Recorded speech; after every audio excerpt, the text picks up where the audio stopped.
اما بعد فاعوذ باللہ من الشیطان الرجیم براءۃ من اللہ ورسولہ الی الذین عاہدتم من المشرکین فسیحوا فی الارض اربعۃ اشہر واعلموا انکم غیر معجز اللہ وان اللہ مخزی الکافرین صدق اللہ العظیم۔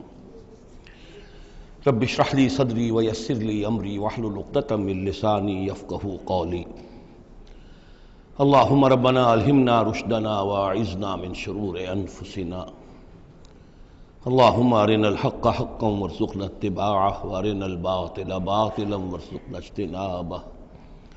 اللہم طہر قلوبنا من النفاق واعمالنا من الرياء، آمین یا رب العالمین۔ اب ہم اللہ کے نام سے سورہ توبہ کا آغاز کر رہے ہیں۔ یہ سورہ مبارکہ تجزیے کے اعتبار سے قرآن حکیم کی مشکل ترین صورت ہے۔ اس میں کئی خطبات ہیں جو مختلف مواقع پر نازل ہوئے ہیں، اور چونکہ قرآن مجید میں یہ چیز محفوظ نہیں ہے کہ کون سا خطبہ کس وقت نازل ہوا، اس کے حوالے سے بڑی تحقیق کی ضرورت ہوتی ہے، اور جن لوگوں نے اتنی تکلیف گوارا نہیں کی ہے وہ بہت سے مغالطوں میں خود بھی مبتلا ہوئے ہیں اور دوسروں کو بھی مبتلا کیا ہے۔ بہرحال پہلی بات تو یہ سمجھیے کہ یہ سورہ مبارکہ دو بڑے بڑے حصوں پر مشتمل ہے۔ پہلا حصہ پہلے 5 رکوعوں پر مشتمل ہے اور دوسرا حصہ 11 رکوعوں پر مشتمل ہے۔ فلسفہ دین اور فلسفہ رسالت کے اعتبار سے ان دونوں حصوں کے مابین فرق یہ ہے کہ نبی اکرم صلی اللہ علیہ وسلم کی بعثت ہوئی تھی، براہ راست بعثت جن میں سے آپ خود تھے، یہ بعثت خصوصی ہے، بعثت خاصہ ہے کہ جو مشرکین عرب کی طرف ہے، بنی اسماعیل کی طرف ہے۔ ایک آپ کی بعثت عمومی ہے پوری نوع انسانی کی طرف۔ آپ دو بعثتوں کے ساتھ مبعوث فرمائے گئے۔ آپ کی جو بعثت خصوصی ہے الی اہل العرب، بنی اسماعیل، مشرکین عرب، چونکہ آپ انہی میں سے تھے اور انہی کی زبان میں آپ نے آخری اتمام حجت کر دیا، لہذا ان کے ضمن میں اللہ تعالیٰ کا جو قدیم قانون ہے رسولوں کے بارے میں کہ اگر کوئی قوم اس کی طرف رسول بھیجا جائے اور وہ اتمام حجت کر دے اور پھر بھی وہ قوم تسلیم نہ کرے تو اس قوم کو ہلاک کر دیا جاتا تھا، عذاب استیصال۔ تو اس قوم کے حق میں تو یہ آخری فیصلہ جو ہے اللہ تعالیٰ کا اسی قانون کے تحت نافذ ہوا۔ اس آخری فیصلے کا جو معاملہ ہے وہ ہے جو پہلے 5 رکوعوں میں آیا ہے۔ یہ حضور صلی اللہ علیہ وسلم کی بعثت خصوصی سے متعلق ہے، اہل عرب کی طرف۔ البتہ چونکہ آپ کی بعثت عمومی ہے پوری نوع انسانی کے لیے، آپ نے جزیرہ نما عرب میں دین کو غالب کر دیا، قائم کر دیا۔ بعثت خصوصی کا تو گویا کہ آخری مقصد آخری درجے میں مکمل ہو گیا، لیکن یہ بعثت عمومی کے کام کا آپ نے آغاز فرمایا ہے صلح حدیبیہ کے بعد۔ آپ نے 7 ہجری تک کوئی مبلغ، کوئی داعی کہیں باہر نہیں بھیجا، جب تک کہ جزیرہ نما عرب میں اس حد تک کامیابی نہیں ہو گئی کہ قریش نے آپ کو تسلیم کر لیا اور آپ کے ساتھ صلح کی، تو جس کو کہ اللہ تعالیٰ نے انا فتحنا لک فتحا مبینا قرار دیا ہے، اس وقت تک آپ نے اپنی پوری توجہ، آپ نے پورا وقت، اپنی ساری صلاحیتیں، اپنی قوتیں مرکوز رکھی ہیں جزیرہ نما عرب کے اندر۔ البتہ جب اس حد تک کام پورا ہو گیا سن 7 میں، سن 6 میں صلح حدیبیہ ہوئی ہے، تو اس کے بعد آپ نے نامہ بر بھیجے، اپنے خطوط بھیجے، قیصر کے نام بھیجا، کسریٰ کے نام بھیجا، مقوقس کے نام بھیجا، نجاشی بھی اب جو اس وقت تھا، وہ نجاشی جو ایمان لائے تھے فوت ہو چکے تھے، ان کی تو غائبانہ نماز جنازہ بھی حضور نے پڑھائی تھی۔ اب جو نجاشی تھے وہ مسلمان نہیں تھے، ان کے پاس بھی خط گیا۔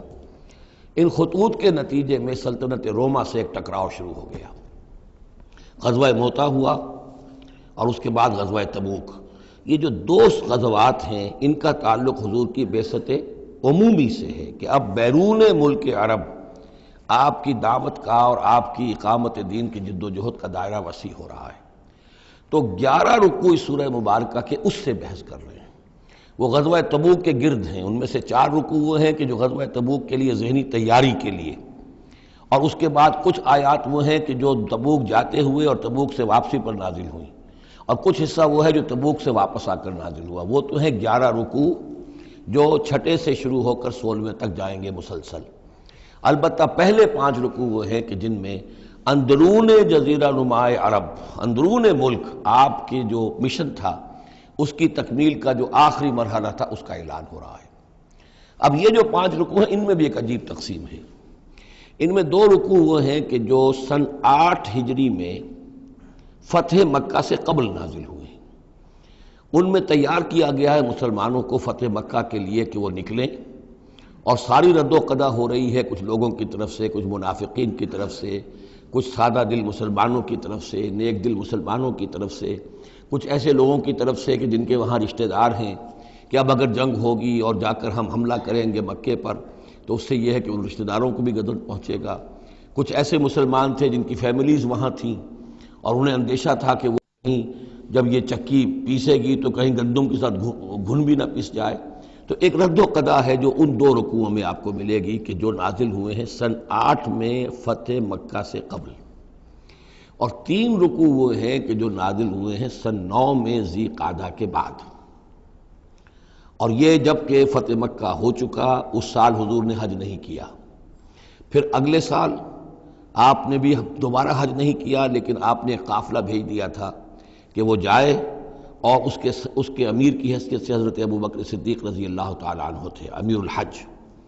لیکن جب وہ قافلہ روانہ ہو چکا تھا ذی قعدہ سن 9 میں، تو پھر وہ آیات نازل ہوئیں کہ جو 3 رکوعوں پر مشتمل ہیں، جن میں آخری اعلان کیا گیا ہے کہ اب آئندہ یہاں کوئی عرب، کوئی مشرک حج کے لیے نہیں آئے گا۔ سن 9 کا حج وہ مشترک تھا، اس میں اہل ایمان بھی تھے اور اہل شرک بھی تھے، مشرکین مکہ بھی تھے، ان کو بھی اجازت تھی۔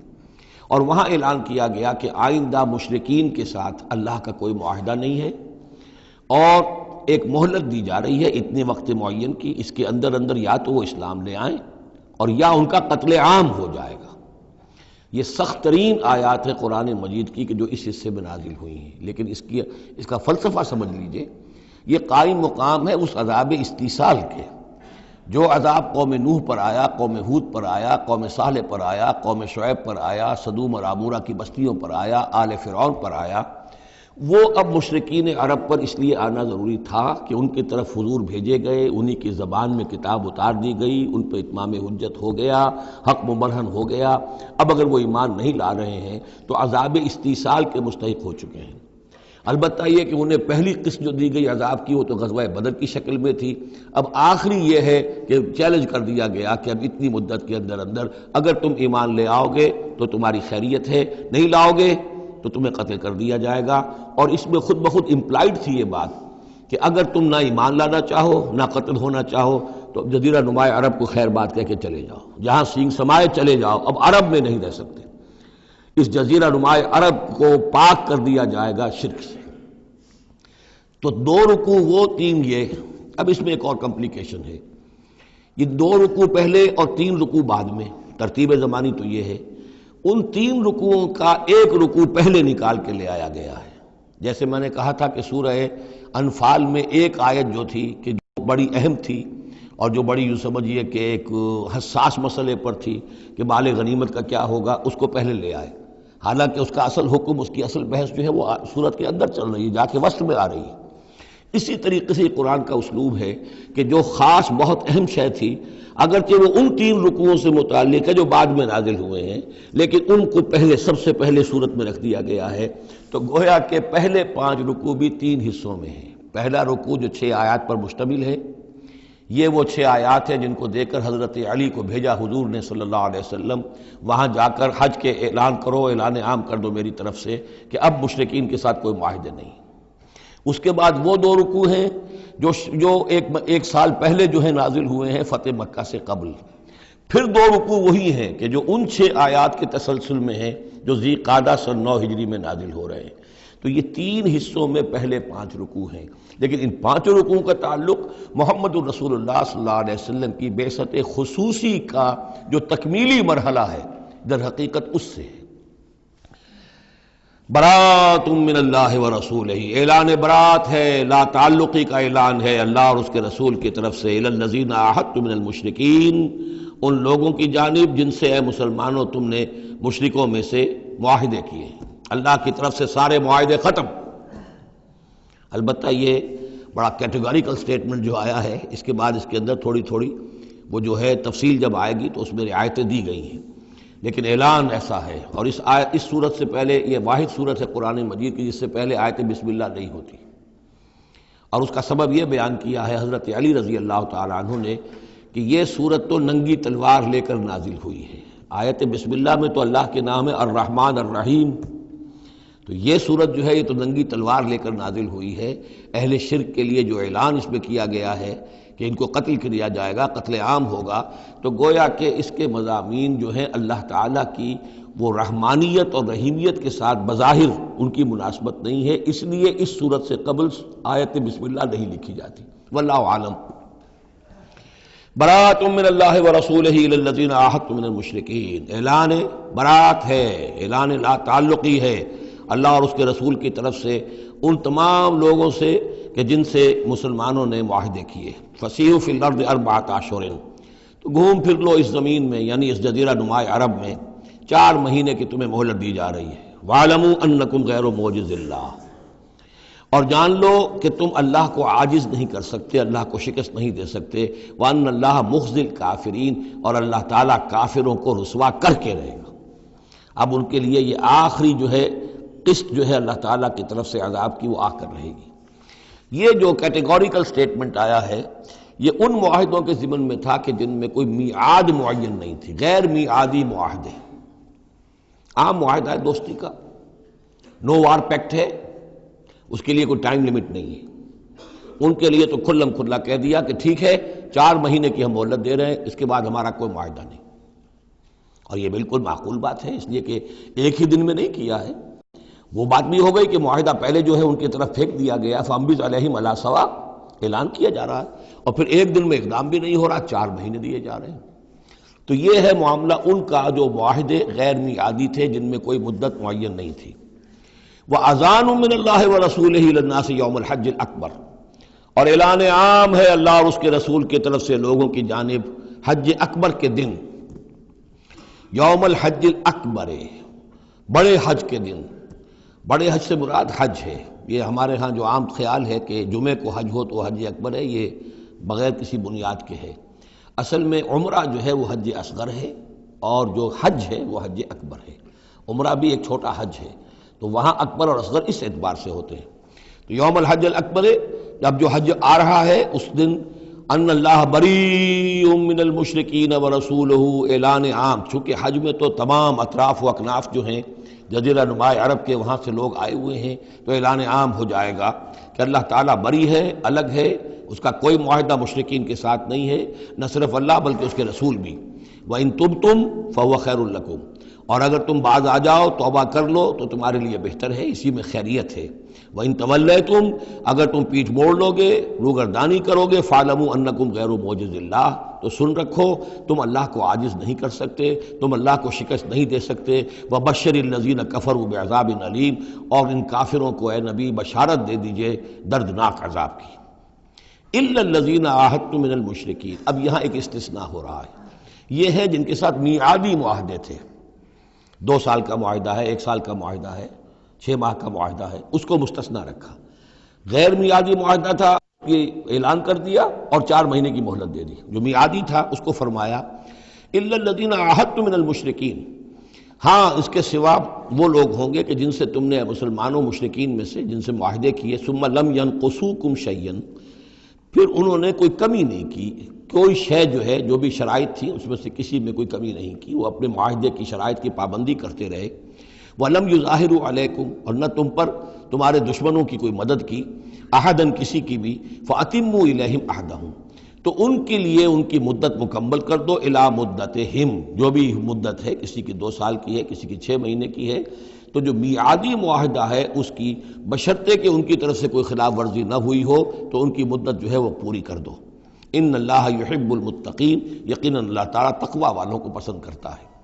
فَإِذَا انْسَلَخَ الْأَشْهُرُ الْحُرُمُ، جب یہ مہینے جو رعایت کے مہینے ہیں، پناہ کے مہینے ہیں، یعنی دو شکلیں ہو گئی، جیسے عورت کی جو عدت ہوتی ہے، فرض کیجئے کہ طلاق دی گئی تو ایک عدت تو یہ ہے کہ 3 ماہ جو ہے یا 3 حیض آ گئے، لیکن اگر وہ اگر حاملہ ہے تو وضع حمل تک وہ عدت رہے گی۔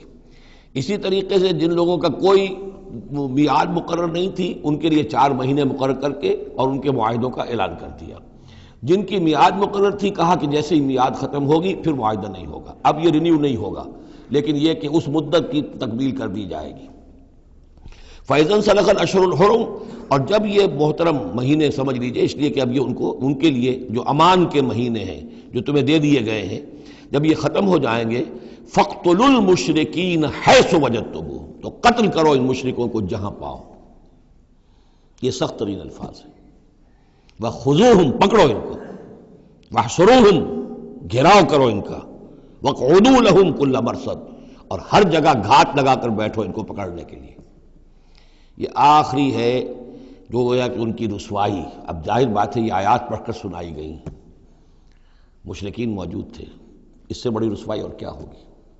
کس انداز میں اب انہیں چیلنج کیا جا رہا ہے، یہ رسوائی، واللہ مخزی الکافرین، اللہ ان کافروں کو رسوا کر کے رہے گا۔ حضرت علی کو بھیجا گیا اس لیے کہ قافلہ روانہ ہو چکا تھا، پھر یہ آیتیں اتری ہیں 6، تو ان آیتوں کو دے کر حضور نے بھیجا کہ علی جاؤ اور میرے نمائندے کی حیثیت سے حج کے اجتماع میں تم اعلان کرو، اس لیے کہ عرب کا رواج یہ تھا کہ کسی بڑی شخصیت کی طرف سے اتنا بڑا اعلان وہ کوئی اس کا قریبی عزیز کر سکتا تھا۔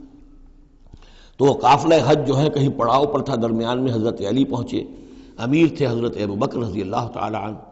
تو جب حضرت علی وہاں پہنچے ہیں تو پہلا سوال کیا حضرت ابوبکر نے، امیر او مامور، آپ امیر بنا کر بھیجے گئے یا مامور؟ اگر تو مجھے معذور کر کے آپ کو امیر بنا کر بھیجا ہے حضور نے تو آپ یہاں بیٹھیے، میں ادھر بیٹھوں گا، لیکن اٹ مسٹ بی نون ہو از ہو، اور اگر آپ مامور ہیں میں ہی امیر ہوں تو بھی ٹھیک ہے، لیکن معلوم ہونا چاہیے۔ یہ نظم کا معاملہ ہے دین کے اندر، جماعتی زندگی، اور مسلمانوں کا حال یہ ہو گیا کہ سب سے زیادہ غیر منظم قوم دنیا میں مسلمانوں کی۔ یہاں یہ کہ آتے ہی پہلی بات یہ ہو رہی ہے امیرون اور مامورون، بات طے ہو جانی چاہیے، آپ امیر ہو کر آئے ہیں تو میں چارج دیتا ہوں آپ کو، اور مامور ہے تو مجھے معلوم ہونا چاہیے۔ ان کا مامورون، میں مامور ہی بنا کے بھیجا گیا ہوں، امیر الحج آپ ہی ہیں، البتہ ان آیات کا اعلان میں کروں گا حضور کی طرف سے حج کے اجتماع میں، اس میں یہ اعلان ہو رہا ہے۔ فَإِذَا انسَلَخَ الْأَشْهُرُ الْحُرُمُ فَاقْتُلُوا الْمُشْرِكِينَ حَيْثُ وَجَدتُّمُوهُمْ وَخُذُوهُمْ وَاحْصُرُوهُمْ وَاقْعُدُوا لَهُمْ كُلَّ مَرْصَدٍ فَإِن تَابُوا وَأَقَامُوا الصَّلَاةَ وَآتَوُا الزَّكَاةَ، پھر اگر وہ توبہ کریں، نماز قائم کریں، زکوٰۃ ادا کریں، فَخَلُّوا سَبِيلَهُمْ، تو ان کا راستہ چھوڑ دو، کھول دو، مسلمان ہو گئے۔ ان اللہ غفور الرحیم، یقیناً اللہ غفور الرحیم ہے۔ وَإِنْ أَحَدٌ مِّنَ الْمُشْرِكِينَ اسْتَجَارَكَ، اور اگر مشرکین میں سے کوئی شخص آپ سے پناہ طلب کرے، حتیٰ یسمع کلام اللہ، اتنا بڑا ہمیں الٹیمیٹم دے دیا گیا ہے، بہت سے لوگ ہوں گے ابھی تک انہوں نے توجہ کی نہیں، سوچا ہی نہیں محمد کیا کہہ رہے ہیں، کیا دعوت ہے۔ اب یہ کہ تمام جزیرہ نماء عرب کے لوگوں کو اتنا بڑا الٹیمیٹم آ گیا ہے تو وہ سنجیدگی سے سوچنے پہ مجبور ہوئے کہ یہ کیا بات ہے، کیا دعوت ہے جس کے لیے ہمیں یہ الٹیمیٹم دے دیا گیا۔ تو اگر ان میں سے کوئی آپ سے امن مانگے، امان مانگے، پناہ طلب کرے تاکہ وہ آپ کے پاس آ کر اللہ کا کلام سنے، حتیٰ یسمع کلام اللہ، یہ آیت میں نے کوٹ کی تھی تعارف قرآن میں کہ قرآن اللہ کا کلام ہے، وہ اس حوالے سے حتیٰ یسمع کلام اللہ، یہاں تک کہ وہ آپ کے پاس آئیں، اللہ کا کلام سنیں، ثم ابلغہ مامنا، پھر انہیں ان کی امن کی جگہ پر پہنچا دیں۔ یہ نہ ہو کہ وہیں کہہ گیا اب کرو فیصلہ، اسلام قبول کرتے ہو کہ نہیں کرتے، ورنہ تمہاری گردن اڑاتے ہیں، نہیں، وہ امان لے کر آیا تھا، کلام اللہ سننا چاہتا تھا، اب فیصلہ وہ جو بھی کرے لیکن اس کو جا کر اپنے گھر اس کے امن کی جگہ تک پہنچا دو۔ ثم ابلغہ مامنا ذالک بانہم قوم لا یعلمون، اور یہ اس لیے کہ یہ لوگ ہیں کہ جو علم نہیں رکھتے، انہیں پتہ ہی نہیں ہے، یہ ابھی تک غافل ہی رہے، انہوں نے سنجیدگی سے سوچا ہی نہیں ہے کہ یہ دعوت کیا ہے۔ یہ 6 آیات جو ہیں ان کا سلسلہ اب جڑے گا چوتھے رکوع کے ساتھ جا کر۔ اب جو دوسرا رکوع اور تیسرا رکوع آ رہے ہیں یہ ہے کہ جو سن 8 ہجری میں فتح مکہ سے قبل نازل ہوئے، اور اس میں مسلمانوں کو آمادہ کیا جا رہا ہے قریش کے خلاف جنگ کرنے کے لیے۔ اگرچہ جنگ بالفعل نہیں ہوئی لیکن کیا معلوم تھا، ممکن ہے خونریزی ہو جائے، ممکن ہے مکے کی گلیاں جو ہیں وہ خون کی ندیاں جو ہیں اس میں بہنے لگیں، سارے اندیشے تھے۔ وہ تو جو ہو گیا وہ تو بعد میں معلوم ہوا کہ کیا ہوا ہے، لیکن بہرحال اس میں جو ریلیکٹنس تھی، کچھ لوگوں میں بربنائے منافقت، کچھ لوگوں میں بربنائے شرافت اور ایک سادہ لوحی، کچھ لوگوں میں اس وجہ سے کہ ان کے اعزاء اور اقربا وہاں تھے اور انہیں اندیشہ یہ تھا کہ کہیں وہ گیہوں کے ساتھ وہ گھن بھی نہ پس جائے۔ کیف یکون للمشرکین عہد عند اللہ وعند رسولہ، اصل میں یوں ذہن میں رکھیے کہ جو صلح حدیبیہ ہوئی تھی اس کو خود قریش کے حلیف قبیلے نے توڑ دیا، اور اب حضور صلی اللہ علیہ وسلم سے سیرت میں آپ نے پڑھا ہی ہوگا کہ ابو سفیان جو سردار ہیں مکے کے، وہ آئے ہیں چل کر یہ درخواست لے کر کہ حضور اس صلح کی تجدید کر دیجئے۔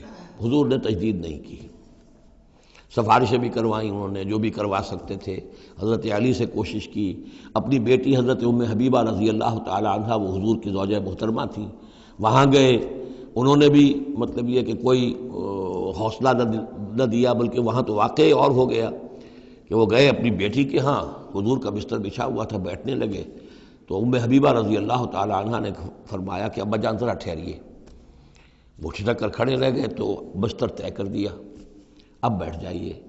اب یہ سردار قریش، انہوں نے کہا کہ یہ بستر میرے لائق نہیں تھا یا میں اس بستر کے لائق نہیں تھا۔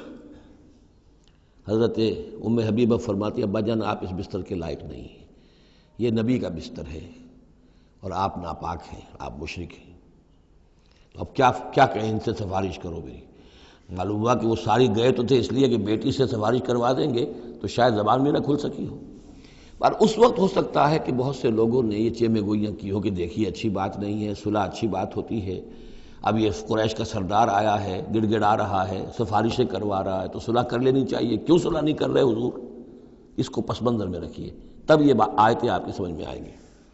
کیف یکون للمشرکین عہد عند اللہ، کیسے ہو سکتا ہے مشرکین کے لیے کوئی عہد اللہ کے نزدیک، وعند رسولہ اور اس کے رسول کے نزدیک، الا الذین عاہدتم من المسجد الحرام، سوائے ان کے کہ جن کے ساتھ تم نے معاہدہ کیا تھا مسجد حرام کے پاس، صلح حدیبیہ، فما استقاموا لکم فاستقیموا لہم، تو جب تک وہ اس پر قائم رہے، سیدھے رہے تمہارے لیے، تم بھی قائم رہو، سیدھے رہو۔ ان اللہ یحب المتقین، لیکن اللہ تعالیٰ متقیوں کو پسند کرتا ہے، یعنی جب تک انہوں نے نہیں توڑا تھا معاہدہ ہم نے بھی پیروی کی، ہم نے اس کی پوری پابندی کی، لیکن یہ کہ اب جب کہ ان کی طرف سے یہ توڑا جا چکا ہے تو اب کوئی دباؤ نہیں ہے، کوئی اخلاقی اصول نہیں ہے کہ لازماً معاہدے کی تجدید کی جائے، اب صورتحال کو دیکھنا ہے۔ حضور کو پورا اندازہ ہو چکا تھا کہ اب ان مشرکین میں اتنا دم نہیں ہے کہ وہ مقابلہ کر سکیں، تو معاہدے کا مطلب کیا ہوتا کہ کفر اور شرک کو ایک فریش لیز آف ایگزسٹنس دے دیا جائے۔ 10 سال کے لیے اگر معاہدہ کریں، 10 سال کے لیے کفر جو ہے ڈنکا بجائے گا مصر کے اندر، فائدہ کیا ہوگا اس حرم کے اندر اور مکے کے اندر، تو حضور کو پورا اندازہ تھا، اس لیے آپ نے تجدید نہیں کی۔ کیف وَإِن يَظْهَرُوا عَلَيْكُمْ، کیسے جبکہ اگر وہ تم پر کہیں قابو پا لیں، غالب آ جائیں، لا يرقبوا منکم الا ولا ذمہ، تو ہرگز لحاظ نہیں کریں گے نہ تمہاری قرابت کا نہ عہد کا، ان کے ہاں تو نہ قرابت کے کوئی معنی ہے نہ معاہدے کے کوئی معنی ہے، معاہدہ جب بھی چاہا توڑ دیا، قرابت داری کے خلاف کیا۔ یرضونکم بافواہہم، جو آئے ہیں صلح کی تجدید کرنے کے لیے اور چاپلوسی کر رہے ہیں، وہ چاہتے ہیں کہ تمہیں راضی کر لیں اپنے منہ سے، وتابا قلوبہم، اب بھی ان کے دل انکاری ہیں، دل اب بھی نہیں مان رہے، واکثرہم فاسقون، اور ان کی اکثریت فاسقین پر مشتمل ہے۔ اشتروا بآیات اللہ ثمنا قلیلا، یہ وہی لوگ ہیں جنہوں نے اللہ کی آیات کو فروخت کیا ہے حقیر سی قیمت کے عوض، اپنی چودراہٹیں، اپنی سیادتیں، حق کو پہچاننے کے باوجود محمد رسول اللہ 13 برس تک ان کے ہاں 12 برس تک دعوت دیتے رہے، انہوں نے قرآن مجید کو رد کیا، فصدوا عن سبیلہ، لوگوں کو روکتے رہے، خود بھی رکے رہے اللہ کے راستے سے، انہم ساء ما کانوا یعملون، بہت ہی برا ہے ان کا عمل جو رہا ہے۔ لا یرقبون فی مومن الا ولا ذمہ، دوبارہ یہ کسی مومن کے حق میں نہ قرابت کا کوئی لحاظ کرتے ہیں نہ کسی عہد اور معاہدے کا کرتے ہیں، وَأُولَٰئِکَ هُمُ الْمُعْتَدُونَ، اور حقیقت میں یہی لوگ ہیں جو حد سے زیادہ تجاوز کرنے والے ہیں۔ فَإِن تَابُوا وَأَقَامُوا الصَّلَاةَ وَآتَوُا الزَّكَاةَ، پھر بھی اللہ نے راستہ کھلا رکھا ہوا ہے، اب بھی کھلی بات ہے کہ اگر وہ توبہ کریں اور نماز قائم کریں اور زکوٰۃ دیں، فَإِخْوَانُكُمْ فِي الدِّينِ، تو وہ تمہارے دینی بھائی ہیں۔ وَنُفَصِّلُ الْآيَاتِ لِقَوْمٍ يَعْلَمُونَ، اور ہم اپنی آیات کی تفصیل بیان کر رہے ہیں ان لوگوں کے لیے جو علم رکھتے ہیں، جو علم حاصل کرنا چاہیں۔ وَإِن نَكَثُوا أَيْمَانَهُمْ مِن بَعْدِ عَهْدِهِمْ، اور اگر انہوں نے توڑ دیا ہے اپنی اس قسم کو اور معاہدے کو اس کے باندھنے کے بعد، وَطَعَنُوا فِي دِينِكُمْ، اور جب کہ وہ انہوں نے عیب لگایا ہے تمہارے دین کے معاملے میں، فَقَاتِلُوا أَئِمَّةَ الْكُفْرِ، تو اب جنگ کرو ان کفر کے اماموں سے۔ یہ ہے الفاظ جو بہت نوٹ کرنے کے۔ ائمۃ الکفر کون تھے جزیرہ نما عرب میں؟ کافر تو سب تھے، مشرک سب تھے۔ ائمۃ الکفر، ائمۃ الشرک، یہ قریش تھے، متولی کعبے کے، بتوں کے مجاور۔ یہ سارا مرکز جو ہے شرک کا جو بنایا، اللہ کے گھر کو توحید کا مرکز تھا اسے شرک کا اڈا بنا دیا۔ یہ ہے امام۔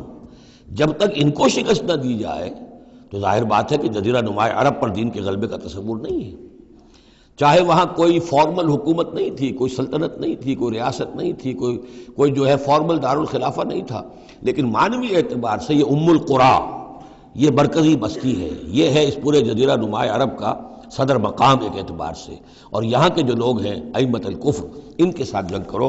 فقاتلوا ائمۃ الکفر، تو قتال کرو ان کفر کے اماموں سے۔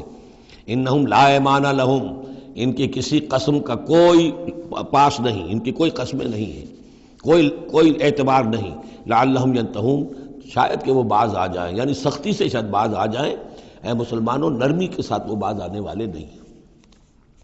الا تقاتلون قوما نکثوا ایمانہم، کیا ہو گیا تمہیں؟ تم جنگ نہیں کرنا چاہتے ایسی قوم سے جنہوں نے اپنے عہد کو توڑا؟ معاہدہ انہوں نے توڑا ہے، مسلمانوں نے تو نہیں توڑا، نہ مسلمانوں کے حلیف قبیلے نے توڑا، انہوں نے وعدہ جو کیا تھا اس کو توڑا ہے۔ تو کیا ہو گیا تمہیں؟ شرافت کی وجہ سے یا بزدلی کی وجہ سے یا منافقت کی وجہ سے یا اور کسی سبب سے تم ان سے جنگ نہیں کرنا چاہتے؟ الا تقاتلون، کیا تم قتال نہیں کرنا چاہتے قوماً اس قوم سے نکثوا ایمانہم، جنہوں نے اپنی قسمیں توڑی، وہموا باخراج الرسول، یہی تو ہے کہ جنہوں نے رسول کو مکے سے نکلنے پر مجبور کیا، وہم بدؤکم اول مرہ، اور انہوں نے ہی آغاز کیا تھا۔ ظاہر بات ہے کہ کتنا مسلمانوں کو ستایا تھا مکے میں، مسلمانوں میں سے بعضوں کو شہید کیا تھا مکے میں، کتنوں کو تکلیفیں دی تھی، ٹارچر کیا تھا، پرسیکیوٹ کیا تھا، انہوں نے کیا پہلی مرتبہ۔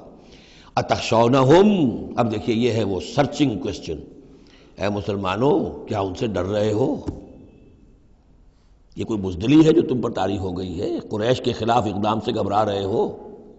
اتخشونہم فاللہ احق ان تخشوہ ان کنتم مؤمنین، تو اگر تم مومن ہو تو اللہ زیادہ حقدار ہے کہ تم اس سے ڈرو۔ اب یہ اس کا حکم ہے، تمہیں اقدام آخری کرنا ہے۔ قاتلوہم، کرو جنگ ان سے، یعذبہم اللہ بایدیکم، اللہ تعالی عذاب دے گا انہیں تمہارے ہاتھوں، ویخزہم، اور ان کو رسوا کرے گا، وینصرکم علیہم، اور تمہاری مدد کرے گا ان کے خلاف، ویشف صدور قوم مومنین، اور اہل ایمان کے سینوں کو کی جلن کو دور کر دے گا، ٹھنڈک عطا فرمائے گا۔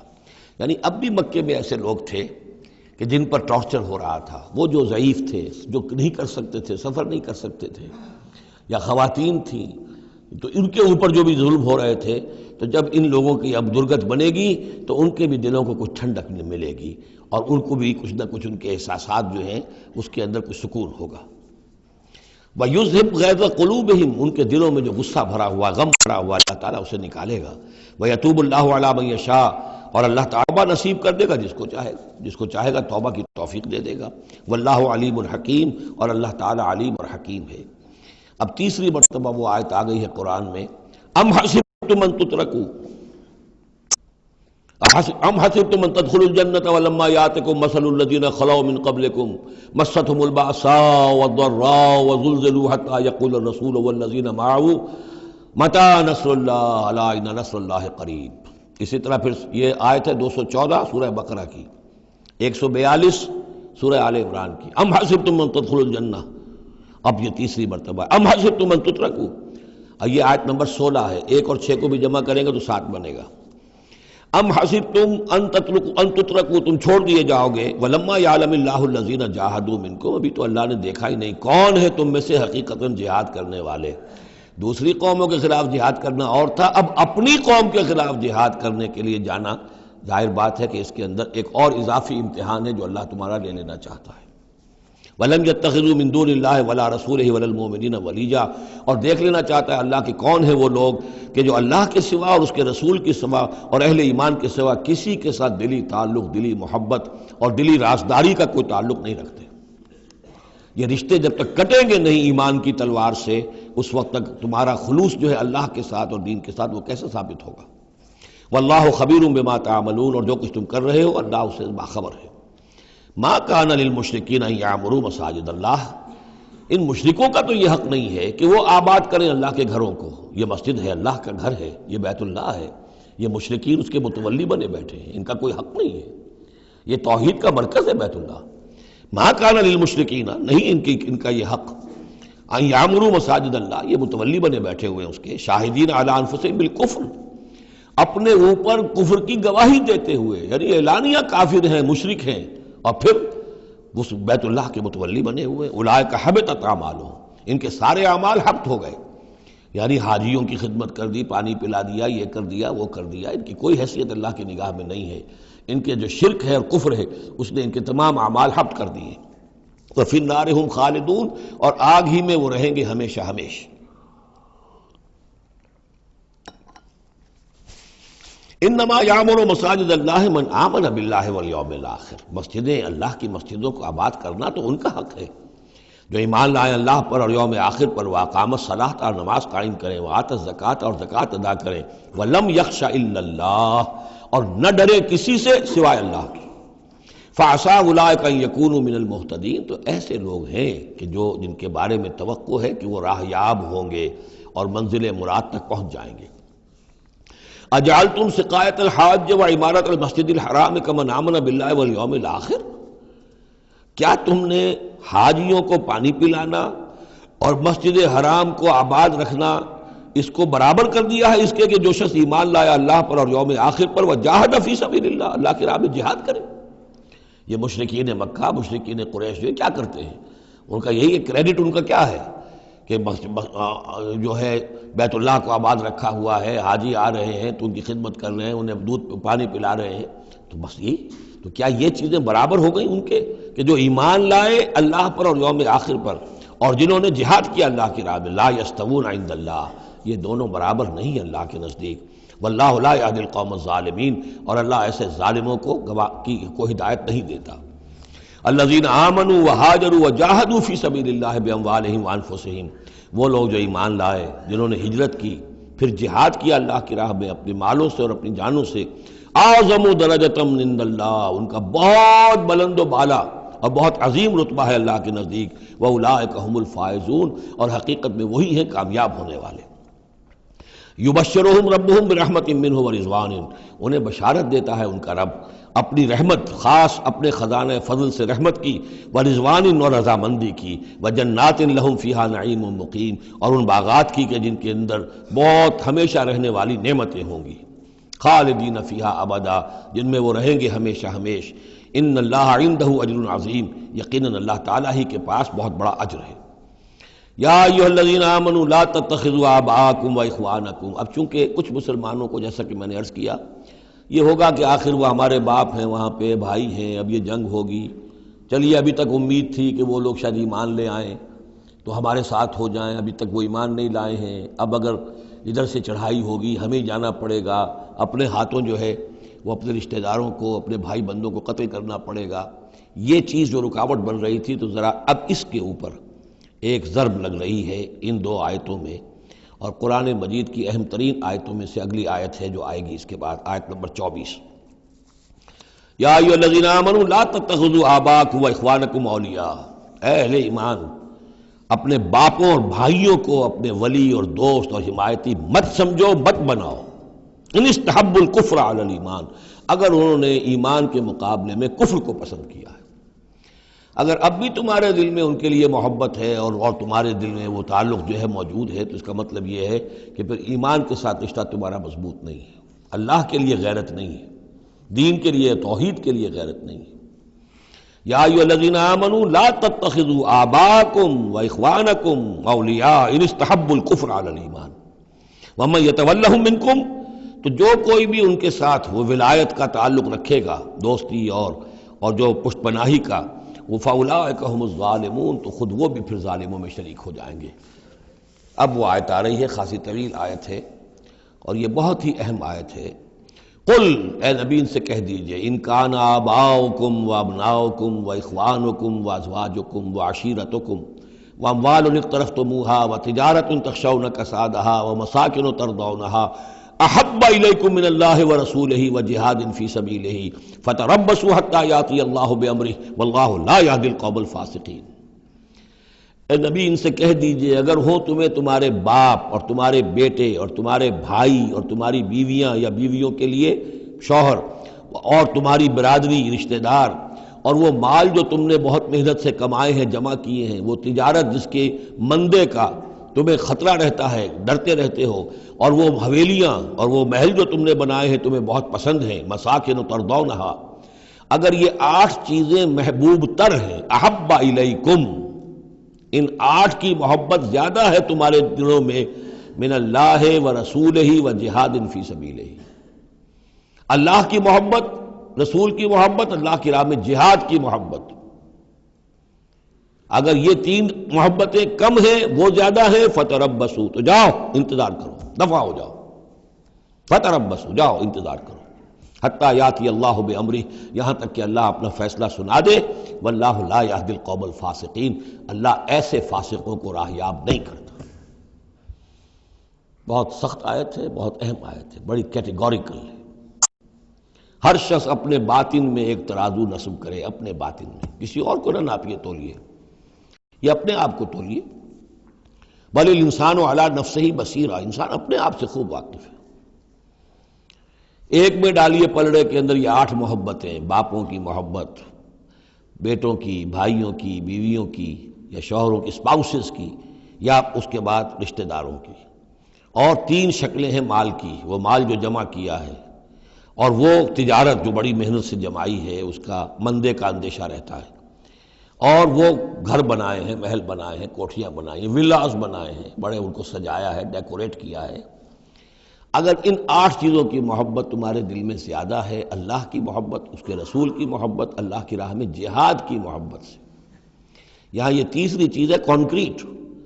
پہلی 2 تو آپ کہہ سکتے ہیں میرے دل میں بڑی محبت ہے، آپ کو کیا پتہ، ٹھیک ہے بھائی، ہو سکتا ہے ٹنوں محبت ہو اللہ کی آپ کے دل میں، اور رسول کا بھی عشق ہو سکتا ہے کہ ٹنوں ہو آپ کے دل میں، لیکن تیسری محبت تو نظر آ جائے گی، اللہ کی راہ میں جہاد کی محبت کتنی ہے۔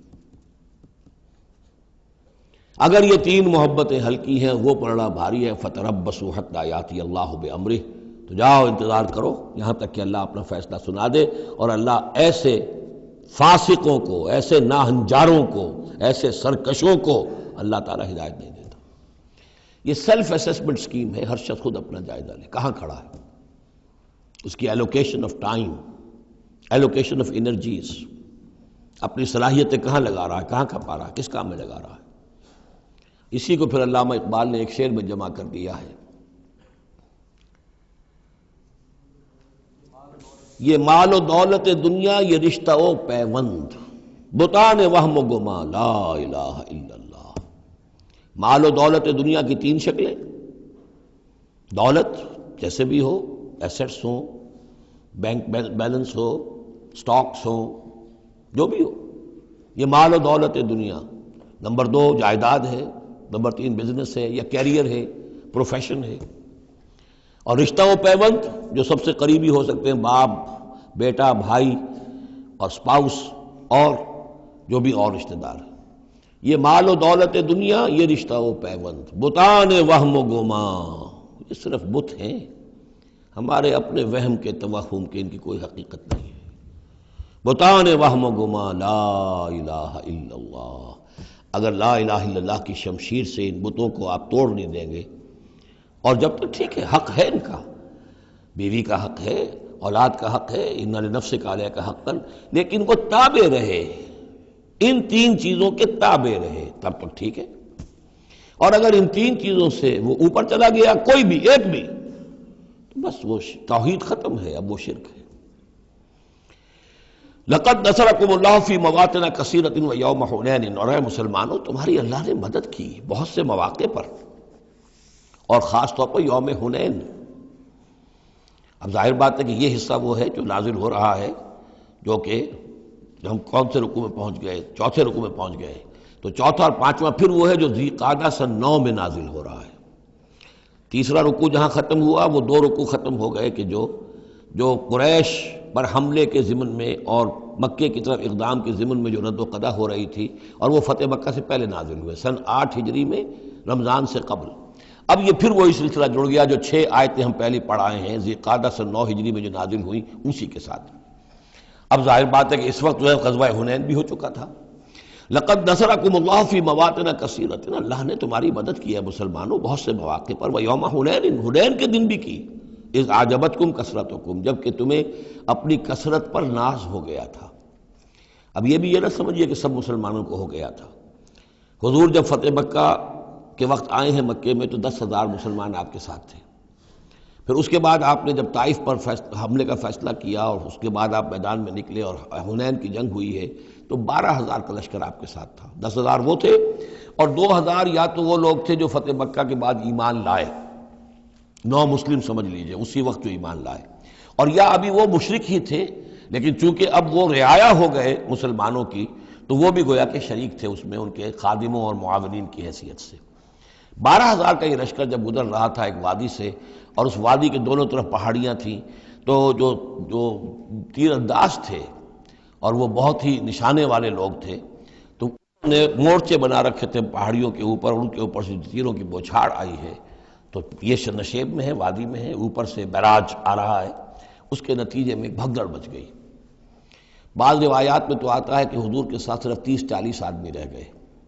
علامہ شبلی نے یہی لکھا ہے 30-40 آدمی رہ گئے. لیکن سید سلیمان ندوی نے پھر اپنے استاد سے اختلاف کرتے ہوئے اسی میں سیرت النبی میں نوٹ دیا کہ نہیں، 300-400 آدمی رہ گئے تھے. لیکن 300-400 آدمی بھی رہ جائیں 12,000 میں سے تو بھگدڑ بہت بڑی. اس وقت پھر حضور خود اپنی سواری سے اترے ہیں، علم اپنے ہاتھ میں لیا ہے، رجز آپ نے پڑھا ہے، انا النبی لا کذب انا ابن عبد المطلب، میں نبی ہوں اس میں کوئی شک نہیں، چاہے یہ 12,000 میرا ساتھ دے تب بھی نبی ہوں، کوئی ساتھ نہ دے تب بھی نبی ہوں، اور میں عبد المطلب کا بیٹا یعنی پوتا میدان میں موجود ہوں. اس پر پھر یہ کہ آپ نے لوگوں سے کہا کہ پکارو الیہ یا عباد اللہ، الیہ یا اصحاب الشجرہ، الیہ یا اصحاب البدر، کہاں جا رہے ہو اے بدریوں، کہاں جا رہے ہو اے جو صلح حدیبیہ کے وقت جنہوں نے مجھ سے بیعت کی تھی موت کی، بیعت رضوان، کہاں جا رہے ہو؟ پھر لوگ پلٹے ہیں، پھر فتح ہو گئی. اذ اعجبتکم کثرتکم، جب کہ تمہیں اپنی کثرت پر ناز ہو گیا تھا، فلم تغن عنکم شیئا، تو وہ کثرت تمہیں کچھ نہ بچا سکی، کچھ کام نہ آ سکی تمہارے. وضاقت علیکم الارض بما رحبت، اور تم پر زمین اپنی پوری فراخی کے باوجود تنگ آ گئی، تنگ پڑ گئی، تنگ ہو گئی. ثم ولیتم مدبرین، اور پھر تم پیچھے پیٹھ موڑ کر بھاگے. ثم انزل اللہ سکینتہ علی رسولہ، پھر اللہ نے نازل فرمایا اپنی طرف سے سکون اور تسکین اپنے رسول پر، وعلی المومنین، اور اہل ایمان پر. وانزل جنودا لم تروها، اور اس وقت بھی اللہ نے ایسے لشکر بھی اتارے جنہیں تم نے نہیں دیکھا. وعذب الذین کفروا، اور عذاب دیا کافروں کو. وذالک جزاء الکافرین، اور یقیناً یہ کافروں کا بدلہ یہی ہے. ثم یتوب اللہ من بعد ذلک علی من یشاء، پھر اس کے بعد بھی اللہ تعالیٰ توبہ نصیب فرما دے گا اپنے بندوں میں سے جس کو چاہے گا. اللہ غفور اور رحیم ہے.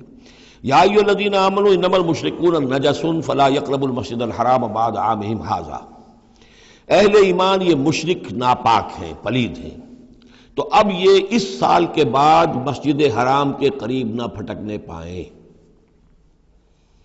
سن 9 کا حج جو ہے کھلا تھا مشرکین کے لیے بھی اور اہل ایمان بھی گئے. حضرت ابو بکر کی زیر امارت قافلہ حج مدینے سے گیا، حضور نہیں گئے. اسی میں اعلان یہ بھی کر دیا گیا اب آئندہ سال سے کوئی مشرک قریب نہیں آ سکے گا، نہ بیت اللہ کے، بیت الحرام کے، نہ حج کے لیے آ سکے گا. لا یقرب المسجد الحرام بعد عامہم ھذا، اس سال کے بعد اب وہ قریب نہ پھٹکے مسجد حرام کے. وَإِنْ خِفْتُمْ عَيْلَةً، اب اندازہ ہوا ہوگا کہ یہ تو آتے تھے لوگ تو ہماری آمدنی ہوتی تھی، حاجی آتے تھے، قربانیاں کرتے تھے، کچھ اور نظریں چڑھاتے تھے، چڑھاوے چڑھاتے تھے تو ہماری آمدنی ہوتی تھی. وَإِنْ خِفْتُمْ عَيْلَةً، اگر تمہیں فقر کا اندیشہ ہو، فَسَوْفَ يُغْنِيكُمُ اللَّهُ مِنْ فَضْلِهِ، تو ان قریب اللہ تعالیٰ تمہیں غنی کر دے گا اپنے فضل سے انشاء، اگر وہ چاہے گا. ان اللہ علیم الحکیم، یعنی اتنی آئیں گی غنیمتیں تمہارے پاس کہ تم سے سنبھالی نہیں جائیں گی. حضور کے انتقال کے بعد چند سال کے اندر اندر سلطنت فارس اور سلطنت روما اور وہاں سے جو سیلاب آیا ہے مال غنیمت کا، تو حضور نے تو یہی فرمایا تھا کہ اے مسلمانوں، اس دنیا سے جاتے ہوئے آپ نے فرمایا تھا کہ مجھے تم پر فقر کا اندیشہ نہیں ہے، مجھے تو اندیشہ اب یہ ہے کہ تم پر دولت کے انبار آ جائیں گے تمہارے قدموں میں، اور پھر تم اس دولت کی وجہ سے ایک دوسرے کی گردنیں مارو گے۔ ان اللہ علیم الحکیم قاتل الذین لا یؤمنون باللہ ولا بالیوم الآخر ولا یحرمون ما حرم اللہ ورسولہ ولا یدینون دین الحق من الذین اوتوا الکتاب حتی یعطوا الجزیۃ عن ید وہم صاغرون۔ یہ آیت بھی فلسفہ دین کے اعتبار سے بہت اہم ہے۔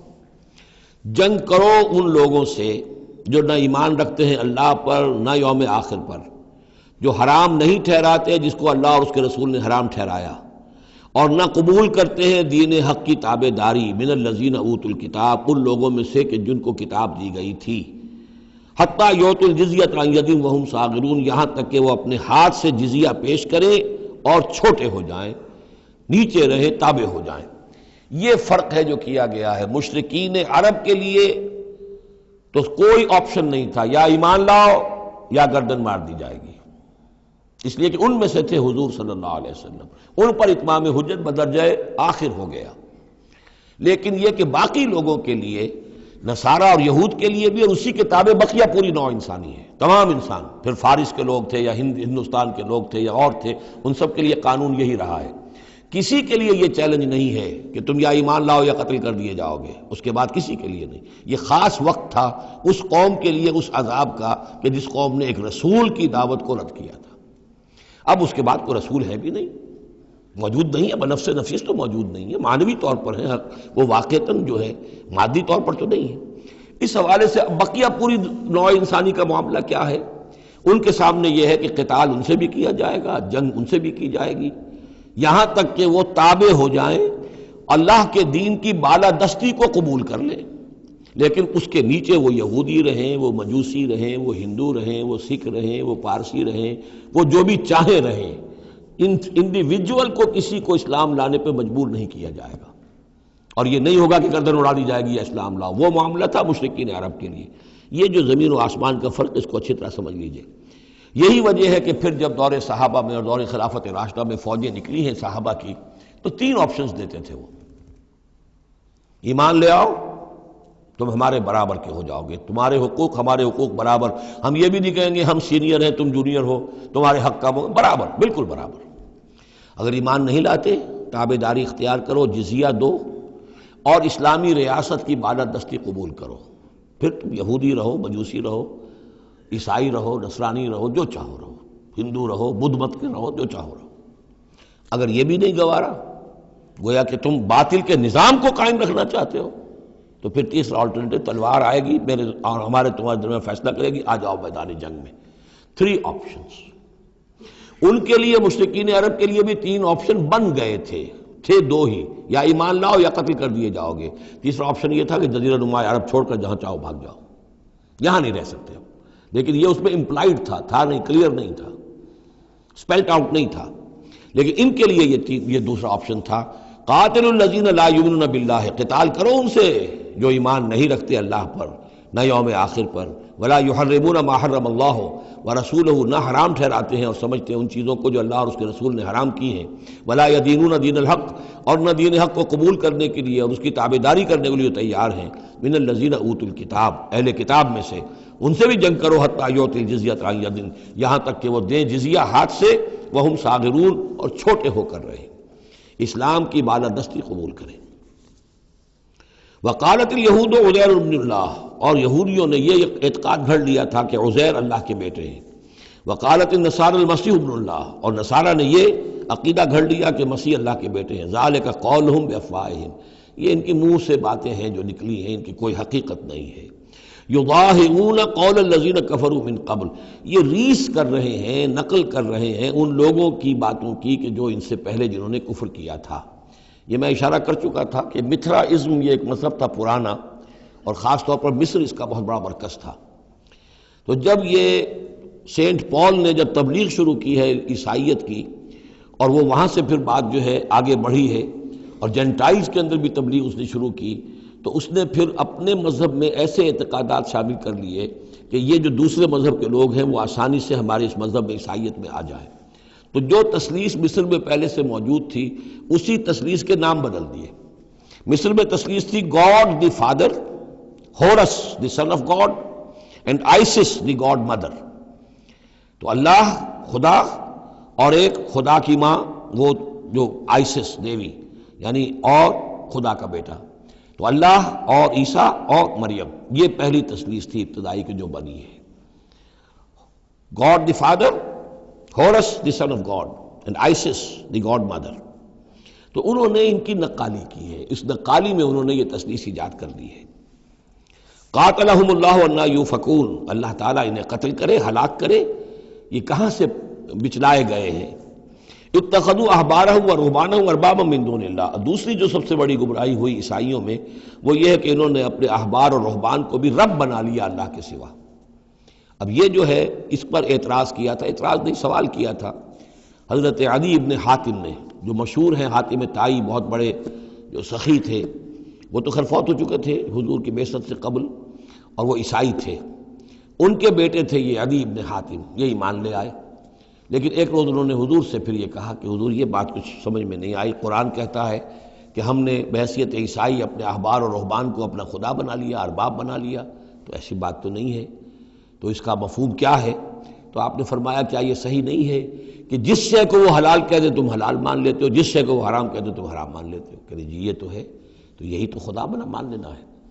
یعنی قانون سازی کا حق اللہ کو حاصل ہے، یہاں پوپ صاحب کو پورا اختیار ہے، جو چاہے فیصلہ کر دے۔ تو 2000 سال تک تو حضرت مسیح کو سولی دینے کا الزام یہودیوں پر رہا، اب آ کر اچانک انہوں نے ایک ڈیکری، ایک فرمان کے ذریعے سے بری کر دیا۔ تاریخ کو بدل دیں، حرام کو حلال کر دیں، حلال کو حرام کر دیں۔ یہی ہمارے ہاں بھی ایک پوپ ہوتے ہیں، یہ جو ہمارے یہاں اسماعیلی ہیں، ان کا جو امام حاضر ہے وہ معصوم ہے، اور وہ جس چیز کو چاہے حلال کر دے، جس چیز کو چاہے حرام کر دے۔ انہوں نے بھی شریعت ساقط کی ہوئی ہے، اسماعیلیوں پر شریعت نہیں ہے۔ ایک اسماعیلی وہ ہے جو ہنزا وغیرہ میں رہتے ہیں، ان کے ہاں شریعت ہے، یہ پرانے اسماعیلی ہیں کہ جو باہر سے آ کر یہاں پر آباد ہوئے تھے۔ ایک یہ گجرات کے علاقے میں آ کر جب اسماعیلیوں نے اپنی تبلیغ کی ہے تو انہوں نے وہی کیا جو سینٹ پال نے کیا تھا، شریعت ساقط کر دی۔ اور جو ہندوؤں کا عقیدہ تھا اس کے اندر 9 اوتار تھے، 9 اوتار آ چکے ہیں دنیا میں اللہ کے، ان کا کہ حضرت علی 10ویں اوتار ہیں، 10م اوتار، وہ 10م اوتار ان کے عقیدے میں شامل ہو گیا، اور جو ان کا امام حاضر ہے اسے پورا اختیار حاصل ہے، شریعت کی جس چیز کو چاہے منسوخ کر دے، جو چیز چاہے حرام قرار دے دے، جو چیز چاہے حلال قرار دے دے، یہ ہے دین۔ تو اتخذوا احبارہم و رہبانہم، تو یہ تو گویا کہ خدا ہی بنا لیا، یہ اختیار تو خدا ہی ہے۔ اربابا من دون اللہ، انہوں نے اللہ کے سوا ان کو بھی رب بنا لیا ہے۔ والمسیح ابن مریم، اور مسیح ابن مریم کو تو پوجتے ہیں۔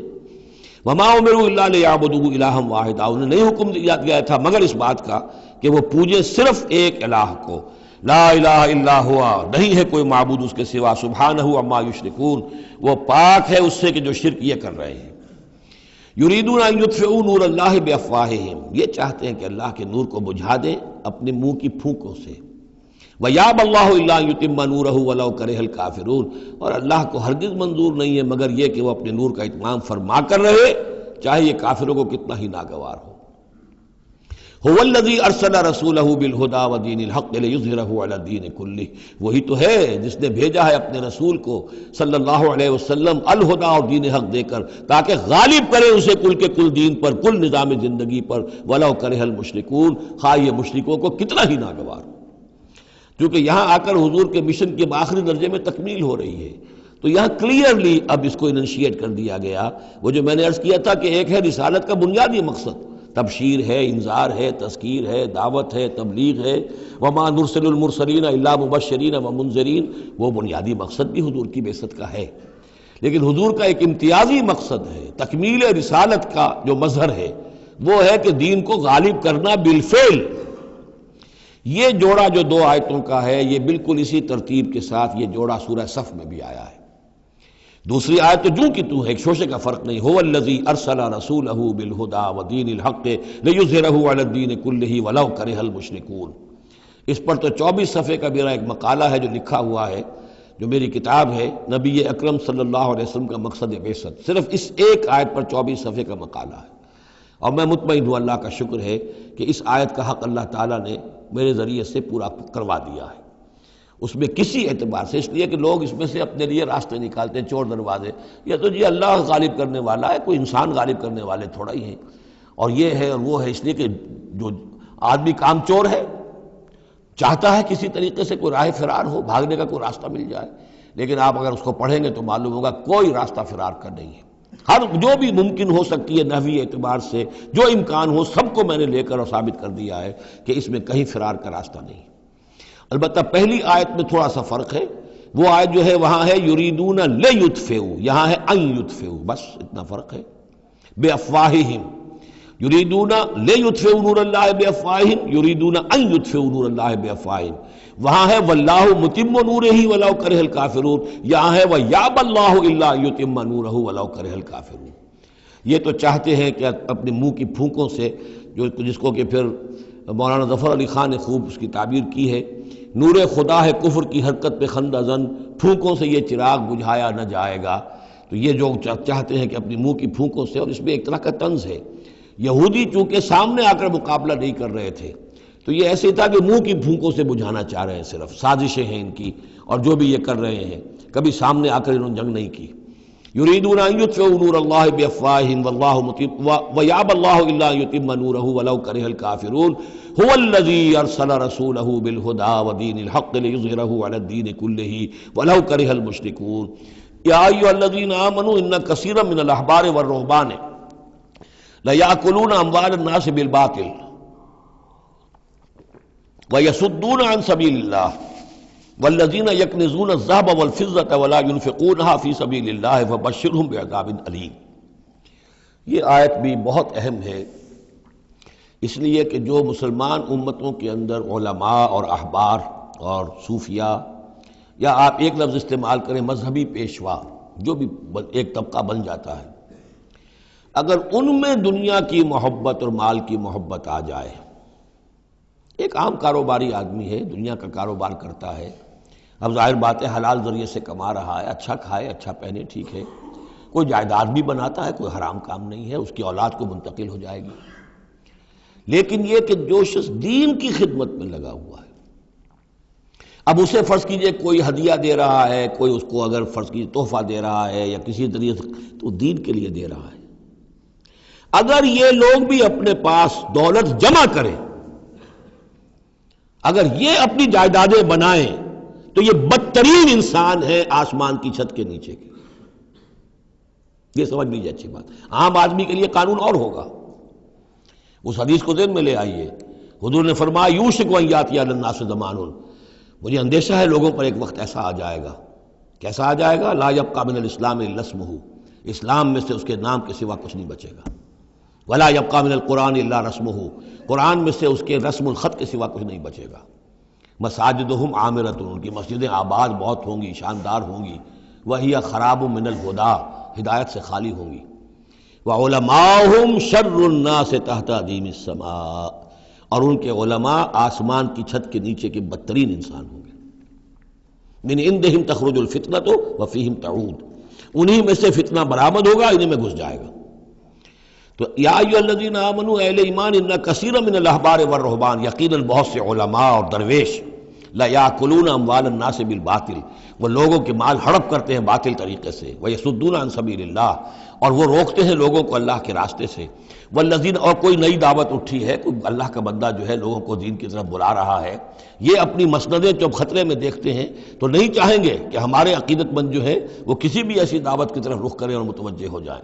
ان کی جائیدادیں بن رہی ہیں، بڑے بڑے ایسٹس بنا رہے ہیں، جب مرتے ہیں تو چھوڑ کر جائیدادیں جاتے ہیں، ان کی اولادوں کے پھر آپس میں مقدمے ہوتے ہیں، جھگڑے ہوتے ہیں۔ فرمایا والذین یکنزون الذہب والفضة، اور وہ لوگ کہ جو دفینے بناتے ہیں، جمع کرتے ہیں اپنے پاس سونا اور چاندی، ولا ينفقونها فی سبیل اللہ، اور وہ خرچ نہیں کرتے اس کو اللہ کی راہ میں، فبشرہم بعذاب علیم، تو ان کو بشارت دے دیجیے عذاب علیم کی، دردناک عذاب کی۔ یوم یحمى علیہا فی نار جہنم، جس دن کہ ان کو تپایا جائے گا ان چیزوں کو جہنم کی آگ میں، فتکویٰ بہا جباہہم، اور اسی سونے اور چاندی کو تپا تپا کر اس سے پھر داغے جائیں گے ان کے ماتھے بھی، وجنوبہم اور ان کے پہلو بھی، وظہورہم اور ان کی پیٹھیں بھی، ھذا ما کنزتم لانفسکم یہ ہے جو تم نے کنز کیا تھا اپنے لیے، جو دولت جمع کی تھی، جو خزانے بنائے تھے، فذوقوا ما کنتم تکنزون تو اب مزہ چکھو اس کا جو تم نے کنز بنایا تھا۔ اس آیت کے بارے میں بعض باتیں اور بھی ہیں، انشاءاللہ وہ پھر اگلے نشست میں بیان کروں گا۔ بارک اللہ لی ولکم فی القرآن العظیم ونفعنی وإیاکم بالآیات والذکر الحکیم۔